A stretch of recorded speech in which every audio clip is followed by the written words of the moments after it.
Hello বন্ধুরা, জ্ঞানজ্যোতি coaching সেন্টারের পক্ষ থেকে তোমাদের সকলকে জানাই আরও একবার স্বাগত। আজকের ক্লাসে আলোচনার বিষয় হচ্ছে এথেনীয় কর ব্যবস্থা সম্পর্কে, অর্থাৎ এথেনীয় যে কর ব্যবস্থা রয়েছে বা ট্যাক্স সিস্টেম যেটা রয়েছে সেটা নিয়েই মূলত আজকের এই ক্লাসের মাধ্যমে তোমাদের সঙ্গে আলোচনা করব। ঠিক আছে? আচ্ছা, আলোচনার বিষয় শুরু করার আগে তোমাদেরকে একটা ছোট্ট ইনফরমেশন দিয়ে রাখি। তোমরা যারা যারা ভাবছো আমাদের সঙ্গে এই সেমিস্টারে অনলাইনে যুক্ত হবে, তারা কর্নারে দুটো নম্বর দেখতে পাচ্ছ, 7076398606 এবং 6295916282। এই নাম্বার দুটি হলো আমাদের জ্ঞানজ্যোতি কোচিং সেন্টারের অফিসিয়াল হেল্পলাইন নাম্বার। তোমরা যারা যারা ভাবছো যুক্ত হবে আমাদের সঙ্গে, যে কোনো একটি নাম্বারে যোগাযোগ করে আমাদের সঙ্গে যুক্ত হয়ে যেতে পারো। আচ্ছা, এছাড়াও তোমাদের সেমিস্টারের কোর্স ফি সম্পর্কে বলে রাখি। তোমাদের কোর্স ফি যেটা আগে ছিল সেটা ছিল হচ্ছে 1199 রুপিস, কিন্তু এই কোর্স ফিটা এখন তোমাদের পে করতে হচ্ছে না। তার কারণ তোমাদের জন্য একটা বিশেষ অফার রাখা হয়েছে। তোমরা শুধুমাত্র 99 রুপিস রেজিস্ট্রেশন ফি এর বিনিময়ে তোমাদের পুরো সেমিস্টারটা ক্লিয়ার করে নিতে পারছো। তবে এই অফারটি কিন্তু শুধুমাত্র প্রথম 100 জন স্টুডেন্টসের জন্য রাখা হয়েছে, অর্থাৎ সেকেন্ড সেমিস্টারের প্রথম 100 জন, ফোর্থ সেমিস্টারের প্রথম 100 জন এবং সিক্স সেমিস্টারের প্রথম 100 জন স্টুডেন্টসের জন্য এই অফারটা রাখা হয়েছে। ঠিক আছে, এই ছিল তোমাদের ইনফরমেশনের বিষয়। এবার আলোচনার বিষয় সরাসরি শুরু করছি। আচ্ছা, মূল আলোচনার বিষয় প্রথমেই বলেছি যে এথেনীয় যে কর ব্যবস্থাটা রয়েছে সেটা নিয়ে আলোচনা করব। আচ্ছা, বলেছে ধ্রুপদী যুগে গ্রিক জনগণেরা প্রত্যক্ষ করকে স্বৈরাচারের চিহ্ন বলে মনে করত, তাই তারা প্রত্যক্ষ করের বিষয়টাকে হচ্ছে এড়িয়ে চলতো। অর্থাৎ গ্রিকের যে শুরুর দিকটা রয়েছে, অর্থাৎ ধ্রুপদী যুগে কি দেখা যায়, গ্রিক যে জনগণেরা রয়েছেন, অর্থাৎ গ্রিকের যে জনগণেরা বা মানুষেরা রয়েছেন, অধিবাসীরা, তারা এই যে প্রত্যক্ষ যে করের বিষয়টা রয়েছে এটাকে স্বৈরাচার বা অত্যাচারের চিহ্ন বলে কিন্তু তারা মনে করত। তাই তারা কি করতো, এই প্রত্যক্ষ করের যে বিষয়টা রয়েছে সেটাকে কিন্তু সবসময় তারা এড়িয়ে চলতো। একমাত্র জরুরি অবস্থায় এই স্ফরা এবং যে জনসেবামূলক কাজের জন্য যে লিটাজিয়াস নামক কিন্তু দুটি কর ধনী নাগরিকদের থেকে কি করা হতো, আদায় করা হতো। তাহলে কি হচ্ছে, কর আদায় করা হচ্ছে। কিরকম ধরনের কর বলেছে, শুধুমাত্র বলা যায় যে একমাত্র জরুরি অবস্থায় এই স্ফরা, ঠিক আছে, বা এই সফরা এবং জনসেবামূলক কাজের জন্য যে লিটাজিয়াস নামক এই দুটি কর কিন্তু ধনী যে নাগরিকরা রয়েছে তাদের থেকে মূলত কিন্তু আদায় করা হতো।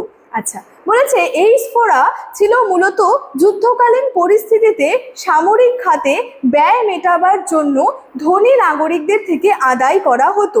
আচ্ছা, পেলোপনেশীয় যুদ্ধের সময় অন্ততপক্ষে 4 বার গণপরিষদে এই কর আদায়ের সিদ্ধান্ত নেওয়া হয়েছিল। এই যে পেলোপনেশীয় যে যুদ্ধটা রয়েছে বা পেলোপনেশিয়ান যে ওয়ারটা রয়েছে, শুধুমাত্র এই সময় কি হয়েছিল, অন্ততপক্ষে 4 বার গণপরিষদের মাধ্যমে এই যে করটা ছিল এটা আদায়ের কিন্তু সিদ্ধান্তটাই আর কি নেওয়া হয়েছিল। ঠিক আছে? আচ্ছা, এর সাথে সাথে বলেছে দেখো, এথেন্সে বসবাসকারী প্রত্যেক অএথেনীয় কাদের বলা হচ্ছে, মেটিকদের বলা হচ্ছে। ঠিক আছে, সেই বলেছে এথেন্সে বসবাসকারী প্রত্যেক অএথেনীয় বা মেটিকদের মেটয়কর নামে একটি প্রত্যক্ষ কর কিন্তু দিতে হতো।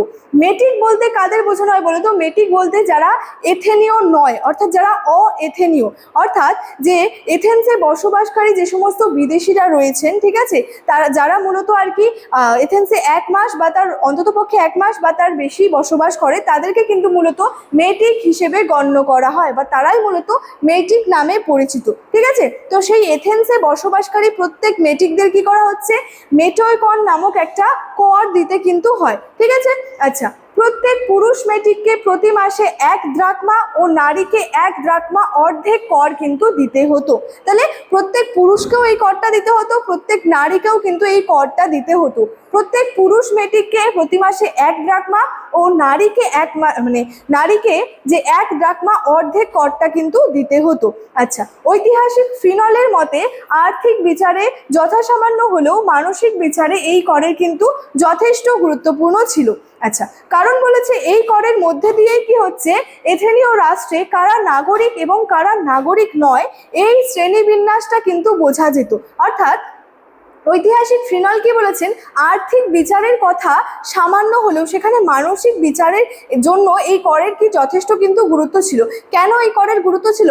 কারণ বলেছে এই করের মাধ্যমে বা এই করের মধ্যে দিয়ে কি হচ্ছে যে এথেনীয় রাষ্ট্রে কারা নাগরিক, অর্থাৎ এথেনীয় রাষ্ট্রে কারা সেখানে নাগরিক এবং কারা নাগরিক নয়, সেখানে এইটা একটা যে এই যে একটা শ্রেণীবিন্যাস, এটা কিন্তু স্পষ্টভাবে বোঝা যেত। আচ্ছা, বলেছে এই ব্যাপারটি নাগরিক ও বিদেশিদের মধ্যেই কিন্তু শ্রেণী বিভাজনের জন্য আর কি যথেষ্ট কিন্তু ছিল।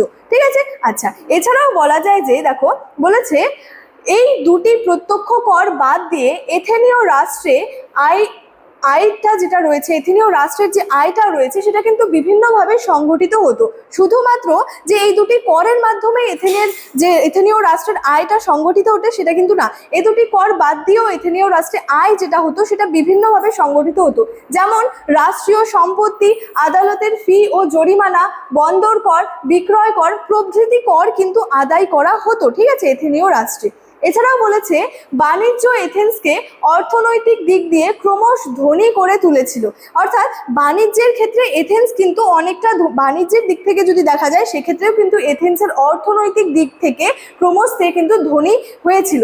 সেই সঙ্গে সাংস্কৃতিক উজ্জীবনের কাঠামো তৈরি করেছিল এথেন্সের বণিকরা। ভূমধ্য সাগরের বিভিন্ন অঞ্চলে পণ্য বিক্রি করে তারা কি করতো, এথেন্সে ফিরে আসতো এবং তারা তাদের সঙ্গে নিয়ে আসতো নতুন নতুন চিন্তা ভাবনা এবং পরিকল্পনা।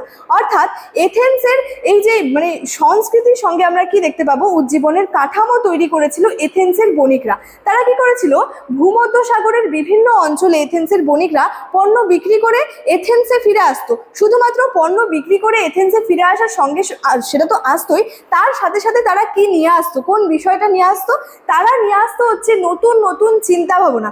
অর্থাৎ বিভিন্ন জায়গায় কি হচ্ছে, ব্যবসা বাণিজ্য করতে যাওয়ার ফলে সেখানকার চিন্তা ভাবনা এবং পরিকল্পনাগুলোও কিন্তু আলাদা আলাদা হয়। তো তারা যে এথেন্সের বণিকরা কি করতো, ভূমধ্য সাগরের বিভিন্ন অঞ্চলে পণ্য বিক্রি করে আসতো, এথেন্সে ফিরে আসতো এবং ফিরে আসার সময় তারা নিজেদের কি করতো, নিজেদের সাথে নিয়ে আসতো সেখানকার চিন্তা ভাবনা, সেখানকার মানুষের পরিকল্পনাগুলি কেমন, এই বিষয়গুলো কিন্তু নিয়ে আসতো। তাহলে এথেনীয় যে কর ব্যবস্থা রয়েছে বা এথেনিয়ান যে ট্যাক্স সিস্টেম রয়েছে সেখানে কোন রকমের কর দেওয়া হতো, আয়ের উৎস কি ছিল, কিভাবে আয়টা হচ্ছে, ঠিক আছে, এবং তাদের বাণিজ্য করতে যাওয়ার ফলে তাদের চিন্তা ভাবনা পরিকল্পনার কিভাবে মানে পরিবর্তন, এই যে কি কি ঘটছে, এটা নিয়ে মূলত আজকের ক্লাসে তোমাদের সঙ্গে আলোচনা করলাম। আচ্ছা, আজকের ক্লাসে আলোচনার বিষয় এতটাই। দেখা হচ্ছে পরবর্তী ক্লাসে। Thank you so much, thanks for watching.